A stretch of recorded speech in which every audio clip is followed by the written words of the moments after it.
All right. We got some taunts. The players are waiting for game and getting into it. So Falcon versus Puff, a matchup classic. I think over the years, this was one where Hungrybox hadn't lost ever, and then finally started to bleed to a couple different Falcons. So the Falcons are catching up. Yeah, I mean, Falcon has a punish game on Puff, which is something that cannot always be said. Yeah, true. And so that, leaves the door open. But as we were sort of talking about before, Chango, one of those sort of floaties that kind of reigns supreme over the top of Washington. There was that tournament graphic from a couple of years ago that everyone saw. It was just Peach Puff, Peach Puff, Peach Puff. And then one Luigi, right? I think. Yeah. Yeah. I think Cawmaster actually won. Yep, so exactly. Luigi at the top and then a cascade of Peaches and Puffs. Let's go. But yeah, this is an interesting matchup. I think for a while, the first thing that people notice is that Puff can crouch under Falcon's grab. And that, like, for a long time, that's the most important thing in the matchup, right? Like, as people get better at the game, they first have to overcome that hurdle. And then Falcon starts spamming Stomp. Ooh, down throw knee is a confirmed, though. So, yeah, I think that once you condition them to start respecting the Stomp, they shield a lot, and then you can find your grabs and grab kills. And Falcon isn't bad at that, like the aerial mobility combined with like hitboxes that are going to break Puff's crouch canceling and ASDI down are going to, make for accommodation that'll force them to like shield more often in neutral, which, you can grab when you do that. I don't know if you knew that, but when someone shields, you can grab them. Yeah, I think that was an old KJH tweet. He was like, somebody beat me up and just tell me that grab beats shield or something. Like, we really do just forget that, Sometimes I decide to play rock, paper, scissors without paper. And that's exactly, just how it goes. Yeah. Okay. How many goodness. can we get? Just 2. We'll take the damage, though, Yeah. Absolutely. I think that like, the mix-ups we're describing is definitely like one way to play the matchup, and then the other way to play the matchup is to camper, which is we've kind of seen from Wizrobe, who you can kind of do like the top platform back air stuff, and she also struggles to do with that. Oh yeah. So Falcon kind of has a couple ways to play the matchup, but you got to be so on point because she's so good at punishing little mistakes. So right now, Chango is controlling center stage really well, and it's boxing him out. Huge punish game. Oof. There's the game plan. Yep. Finds his up air. He still needs a couple more. Edge guarding Jigglypuff is kind of unique. It tends to not be a traditional edge guard. It's almost like you're juggling her off stage, where you just have to make it really hard for her to get back. Yeah. And you kind of prioritize not letting her get back like on stage and not letting her get back to the edge, not letting her get back from the edge. And it's like a multi-step process. And I think some people just get bored. They like try to edge guard Puff. They get bored. And so they don't, like... Oh, say I'll find a knee somewhere. It's okay. Exactly. You're like, oh, she'll come back. I'll find a down throw knee. Like. But when that happens, that's when Chango builds the lead up, and exactly, it's looking nice. Oh, he misses the edge though. That is almost how it starts, but not quite. It gets clipped by the get up attack also. Yeah, this is hard. I mean, this is one where Chango seems to have a big enough lead to where he can probably just walk it in, but. You can't get too complacent. Like we said, Falcon does have the punish game on it, but a straight back air is going to set up for a really easy edge guard here. Nice. Yep.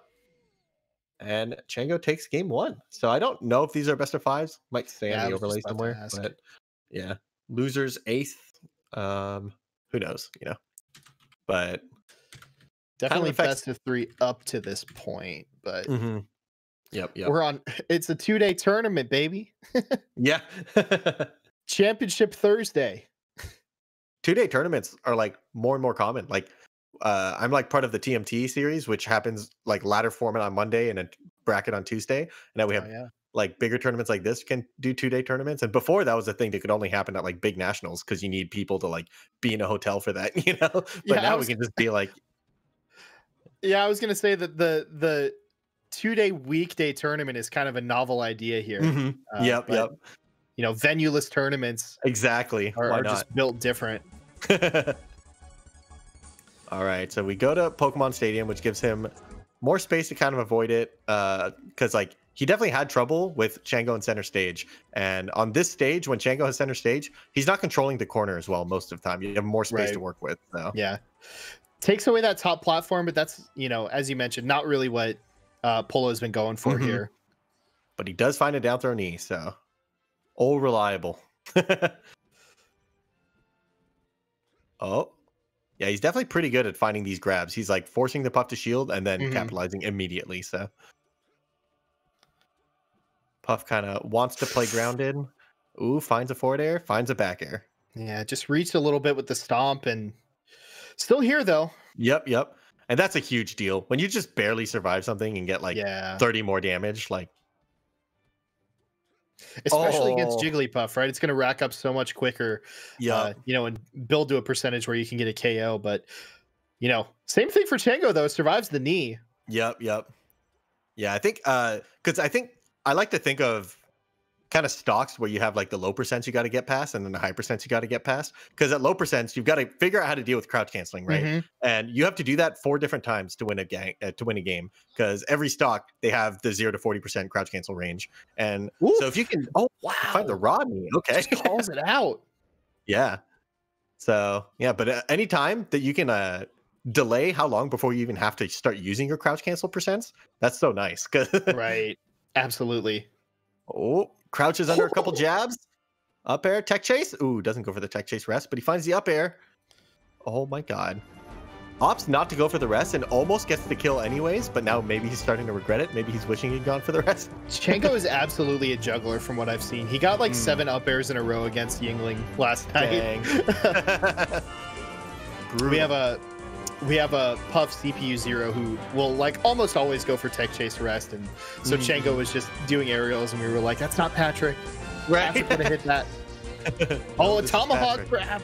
Yeah, tomahawk grab's another great mix-up. Like out of the short hop, you're conditioned to start shielding because that's what that's where stomp comes out. And then once he short hops, oh, this time he does stomp, so he's really utilizing both sides of this mix-up here, and he's kind of winning it over and over again. Who needs rock, paper, scissors? You just need rock and paper, you know? Yeah. Absolutely. Falcon doesn't really want to use scissors. Yeah, exactly. Doesn't really have a good way to escape the scissors. Yeah. His knee is definitely the rock, and then... oh, and he just finds a Rodney. Why not? Man. Dang. That was like reminiscent of Silent Spectre. He would always find the most random, just full hop, double jump, falling knees, no fast fall or something like. Polo finding these garden variety kill confirms.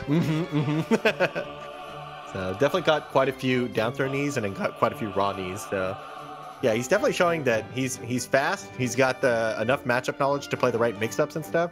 Kind of got a little smothered in the first game, so we'll see if going back to a small stage makes it hard again for him, or if he's kind of figured something out here. Oh, I am not used to seeing FOD shiny like this anymore. I know. Yeah, it's crisp. I don't know if you saw, but there was a new low res melee that just came out that can be played on, like, super low end PCs and stuff. It's like that's great. I'm all for things to make melee more accessible, you know. Yeah. The rate at which we're getting more and more accessibility is crazy nowadays. You know, some kids out there, they've only got MacBooks. That's all they have in this world for video gaming. All right, so far Chango's showing that the small stage does favor him right away. This is not only a small stage that might be good for Puff, but also a stage that's just kind of tough to maneuver around for Falcon. Yep. The classic bad Falcon stage. Oh. I'm sure had Slime made it to this commentary block, he'd have some choice words. Of course. I do think that Falcon has some benefits on this stage as well. Like, no doubt the fact that you can't short hop and air stomp sometimes really sucks. But sometimes you can just stomp through the platform repeatedly. And that's all you need for neutral, right? And he still has runoff up airs and stuff. Oh, Stomp need a knee. All right, that's all you need too. Sometimes the stage is just FD. Oh no, I'm so far behind you. 1 sec. Oh no. Let me see if I can take my word here. for it. Stomp need a knee totally happened. Yeah. I think at worst you can also watch through my screen share on Discord. Which is, that's true. So maybe do that. So, finds a tech chase or a dash dance grab, couple up airs. There we go. Nice, we're in there. Right. Toes. Puff definitely. It's funny because sometimes it looks like if you just pause the game and you lied to me about who was winning, it would look like Puff is really struggling.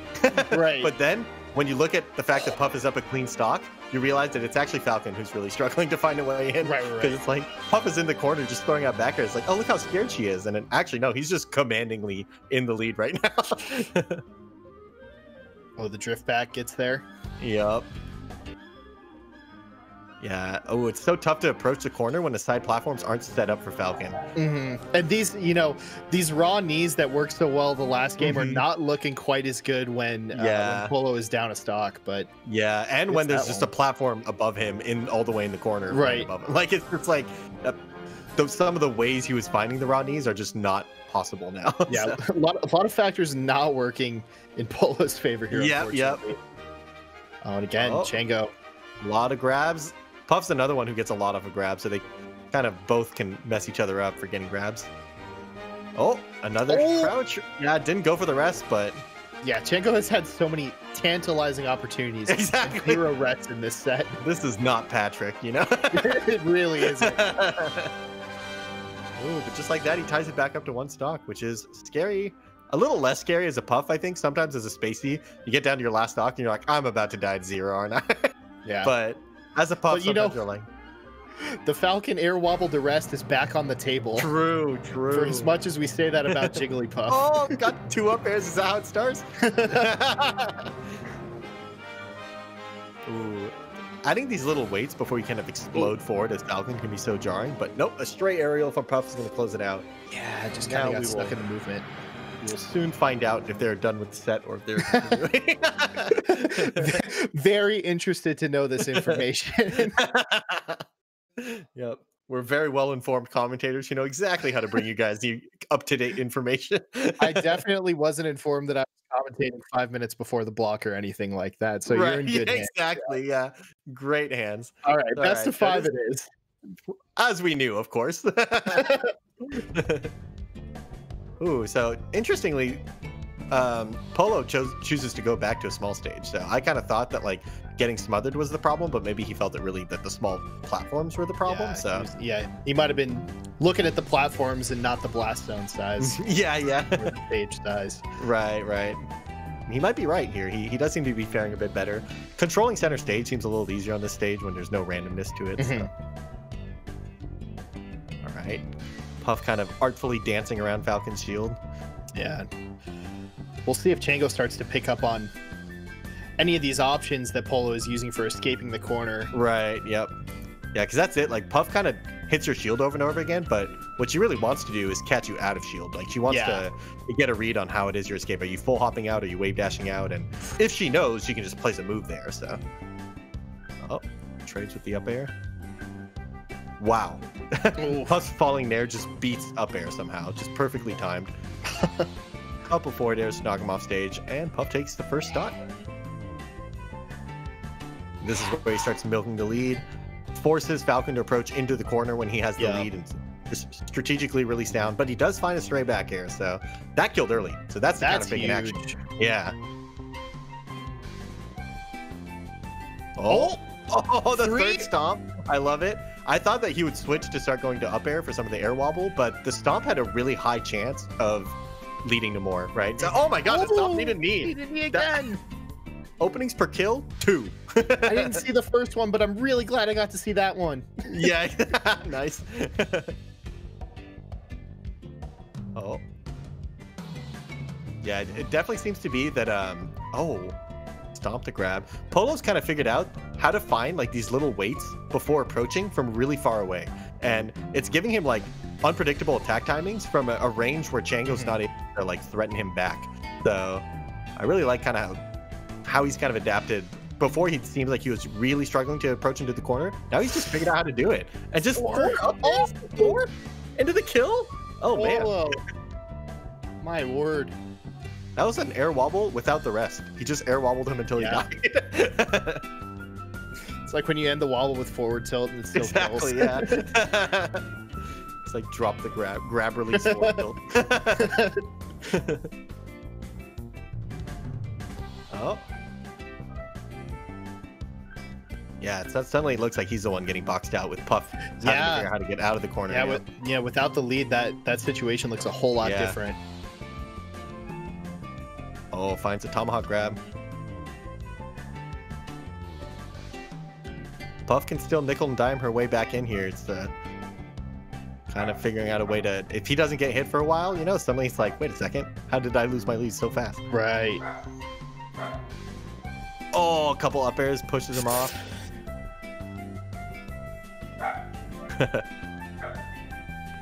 The way they kind of just dance right outside each other's ranges makes it really tense, but 3 back airs. It's really hard when you know you've missed a DI on the first one. Oh! Polo Just lives. switch to the correct DI, but this time, and he finds the, nair to up air, not quite closing it out. Yeah, Falcon surviving that makes the matchup much less stressful for him right now. He's no longer afraid of just a random up tilt rest killing him and clutching it out, so.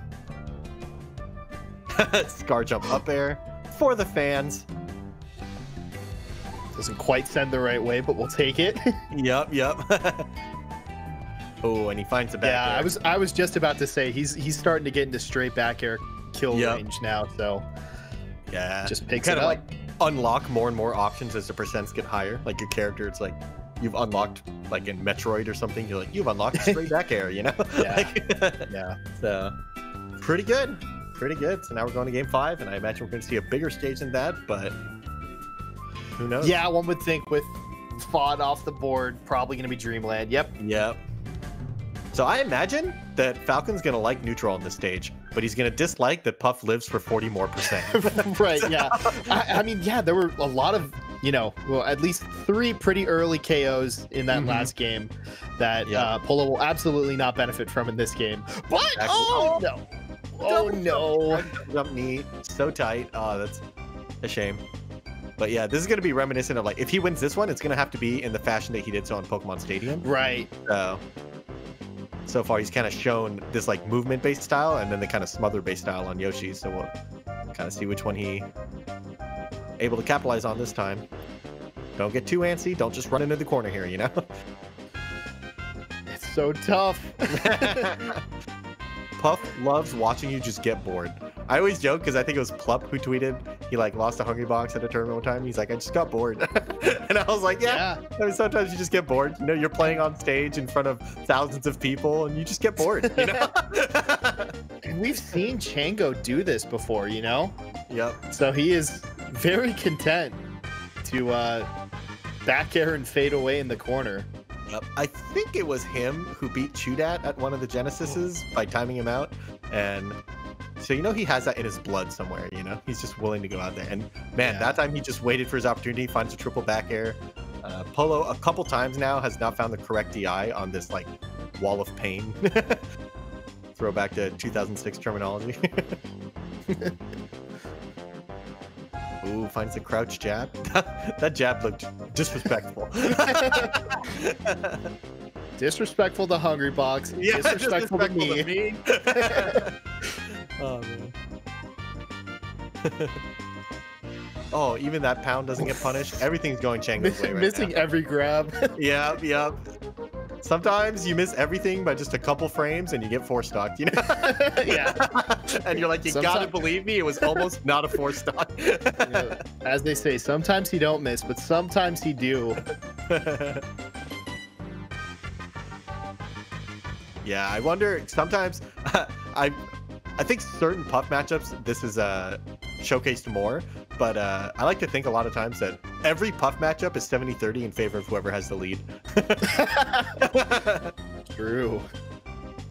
Like, this is especially true in, like, Puff versus Icy's, where she's just, like, can't lose when she has the lead. Yeah, but... Peach Puff is 90-10 for whoever. Right, yeah, exactly. Right? Yeah, he's just running into these stray back airs. Like, he'll place 3 or 4 back airs in a row in the corner, and eventually the 5th one will hit because Falcon doesn't quite know how to, like, bait it out and punish it. So a lot of times you can't whiff punish it, right? Like, it's like, I don't know. Right, and at this point, like, what else is Polo supposed to do? Yep. Yeah, and a lot of times you actually have to trade percent to find leads like that. So, like, once you're this far behind and you can no longer go for a trade, you just need to clean beat out the back air. It kind of becomes a checkmate situation if the lead gets too big, because she will just trade her way until 50%, and then one of those backers will send you off stage. So, ooh, and there's the Dreamland counter pick coming to effect, surviving the knee at 88. Yeah, it's just all going Chango's way right now. It's like, how many coins can you flip heads in a row? Jesus. Right. Oh, 202%. Ordinarily, that'd be a pretty good percent to survive to for Falcon, but even now it feels like, that's too early. Right, yeah. Oh, and he finds the up tilt. Oh, this corner pressure is really oppressive right now. Yeah, so Chango's doing well of playing in the corner, but also when he has you, he's still willing to go for your throat, right? He's not just giving up opportunities to pressure. So right there, he was just like in the corner, and he's like, actually, I can just giga corner pressure you. So Polo finally finding a grab. Yeah. Oh, finds a stomp. Yeah, he needed the read. Yeah, he could have gone for a reaction, but when you're this far behind, he needed the read to get the momentum into the big punish. Doesn't quite find it. Chango closes it out with the back air. Good closeout. Cool that in this matchup you get to save Dreamland for game 5 since FOD is just an even better counter pick. Right, yeah. Oh, dang. Pretty good stuff. Yeah, I'm trying to think about because this is a Pokemon Stadium starter stage tournament, I think. Right. I'm trying to think if that would affect